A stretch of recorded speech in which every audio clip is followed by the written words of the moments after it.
Monday, everybody. Today's my day off. It's actually my first day off since last Wednesday. I started my work week last Wednesday and I worked one shift in DC. That was on Wednesday. Then Thursday, I worked at my regular full-time job at the Eating Disorder Center.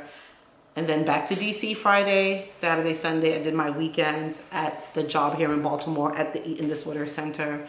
And I'm really getting annoyed because they have me on an every other weekend rotation. And I mean, it's been that way since I've gotten hired there 2 years ago. But I feel like working every other weekend is getting really old. I am sitting here with some black rinse in my hair. And the reason for that is because I have grays. And the grays can be so disrespectful. They are not like in the back or in the middle. They're right in the part where I do my middle part. The grays are sitting right there. So every 3 or 4 weeks, I put a black rinse in the areas that are graying because I'm not ready yet to accept my grays. I see that there's a lot of women that are in their 40s, like myself, who have accepted their grays. I'm not there yet. This is not sponsored though, but I wanted to share with you all a shampoo and a conditioner I've been using, not only in my hair, but also in my daughters. The both of them, they use it as well. And this Redken, what's it called? The All Soft Mega Curls shampoo and conditioner.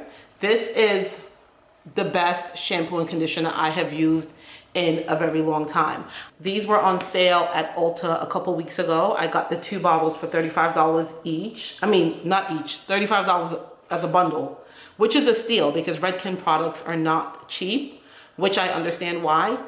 But this shampoo is one of the most hydrating shampoos I have ever used. Like, you can literally feel your hair absorbing the hydration and your scalp being moisturized. And after I shampoo it, I follow up, of course, with the conditioner, which has been amazing.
See, Operation Hair Wash is over. My hair is hydrated, moisturized, and of course slicked back in the usual one that it is.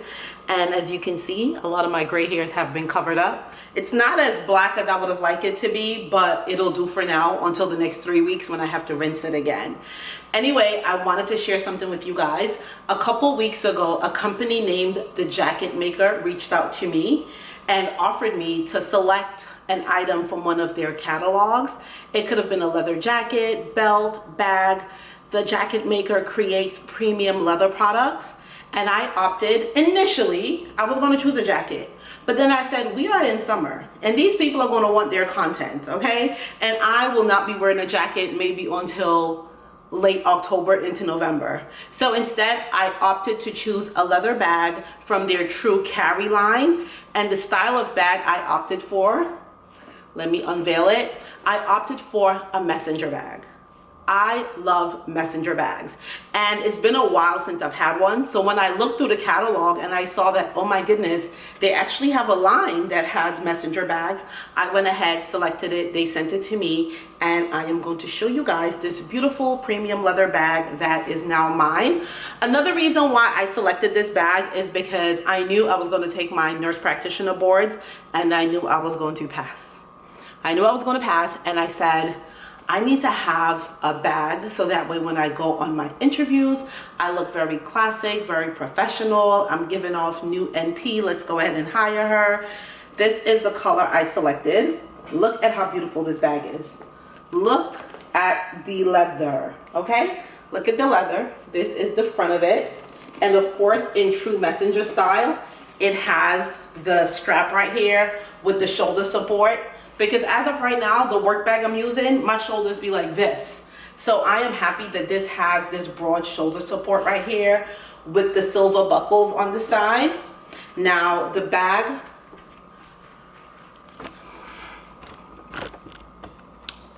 hold on y'all, let me go ahead and lower this tripod so y'all could really get a good glimpse of what this bag has to offer.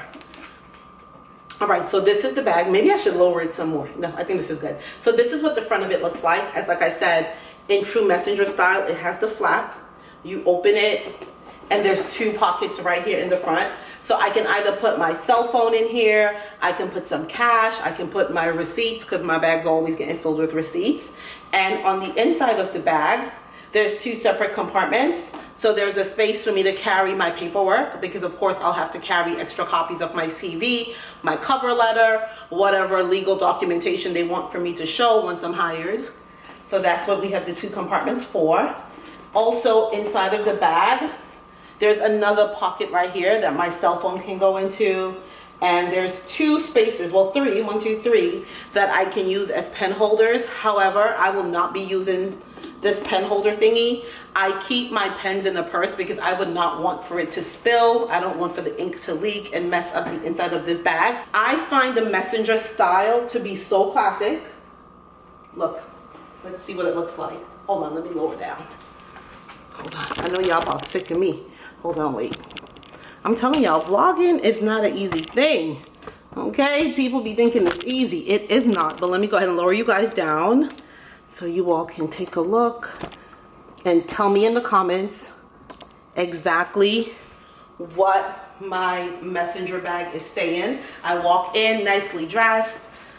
I think this bag makes me look very professional, and it makes me look like this girl is here for business. So I can't wait to start going to my interviews and to start using the messenger bag. Like, I actually love the quality. Love, love, love. So right now we are gonna get ready to do one of our favorite activities, which is go to the grocery store.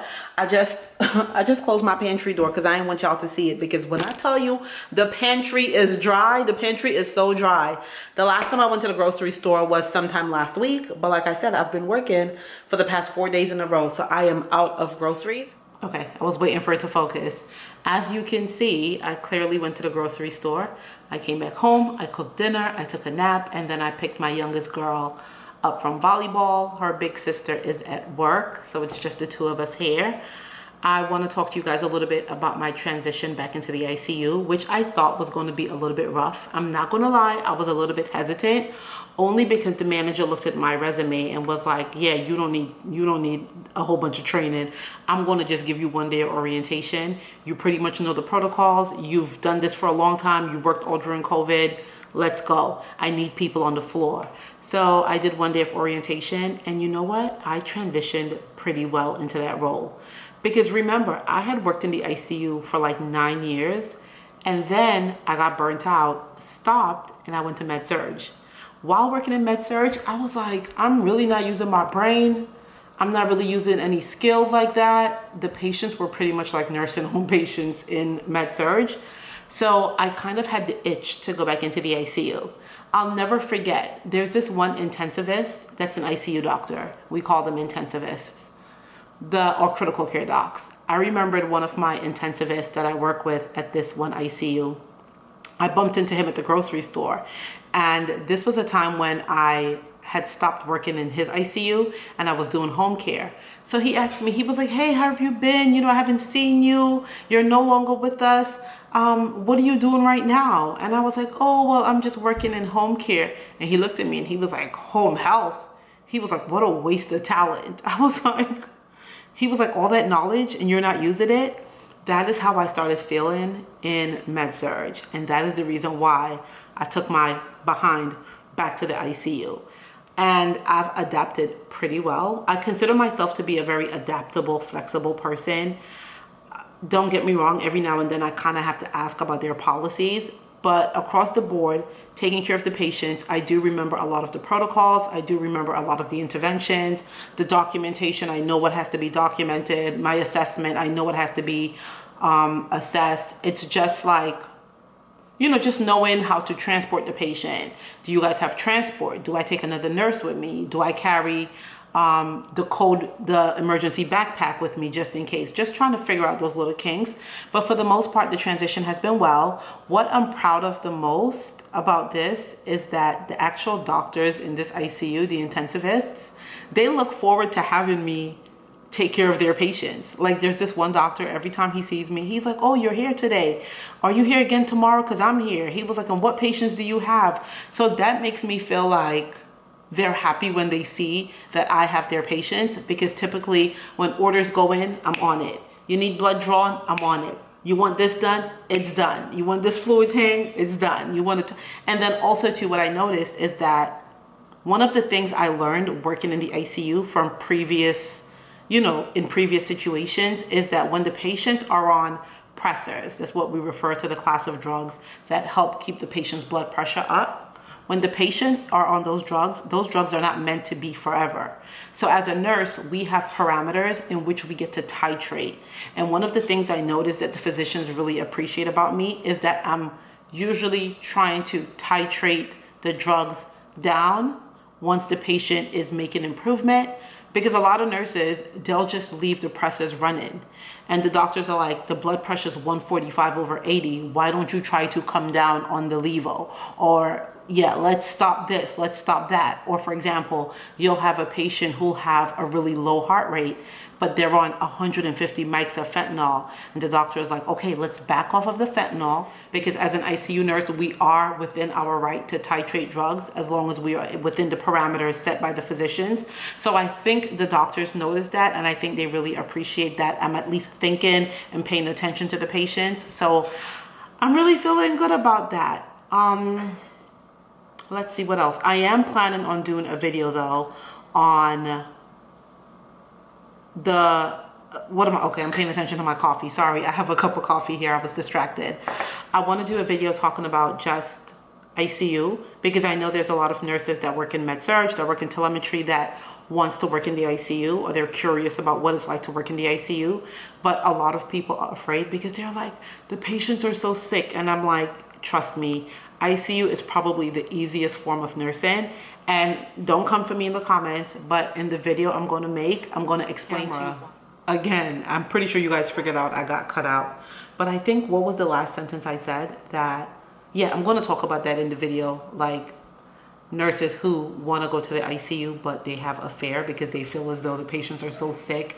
And oh my God, I'm not going to know what to do. But trust me, once you have that foundation of like med-surg, some telemetry, especially if you have vent experience, I think going to the ICU, transitioning into becoming an ICU nurse it'll be a great experience for those of you who are interested in doing so.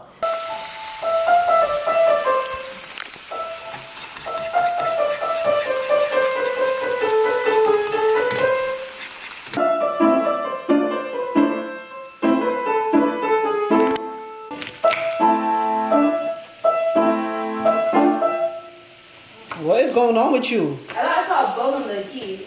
Huh? I thought I saw a boat. Well, I don't know. Everything was sounding kind of crazy, honey. What do you... Huh? Is that a new song? No, it's the same one. Is the same one that you and Mr. Joel was doing? Can you let me play? Oh, honey, because it's sounding real crazy right now. Well, we can play it like differently, so I'm trying to practice that. Okay.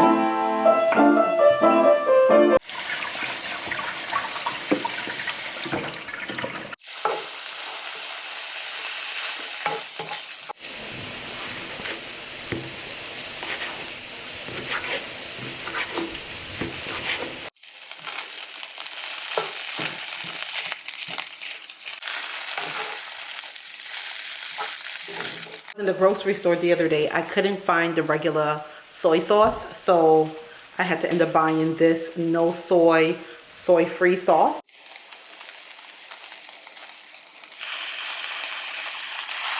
Good morning, it is Wednesday. I am getting ready to head out. Let me show you guys this before I leave, how I pack my lunch and what I take with me. I've been up since about 4:30 this morning. Initially though, I woke up at 1 o'clock, had trouble falling back asleep. Went back to sleep. Before I knew it, my alarm went off and here I am up early. I have my coffee that I made. And then I always take extra creamer with me because I use plain half and half, not flavored. Then I have some coffee right here for later. For dinner, I have the fried rice that I cooked last night. For lunch, I have Greek yogurt with chia seeds, flax seeds, grinded flax seeds, and some berries. And then for breakfast, I did it all out of order. For breakfast, I have scrambled eggs and 2 pieces of turkey bacon. Whenever I go to work, I take all my food with me because I always say the amount of money I spend at the grocery store, there is no way I can go to work and be buying food when I have all this food sitting at home that I can make and take with me. I have my Stanley in the car, so I drink water throughout the day, so that's already taken care of. And I will see you guys again in another vlog. It is 5:25. I need to leave now so I can get to DC in time by 7 a.m. Talk to you guys in another vlog. Bye.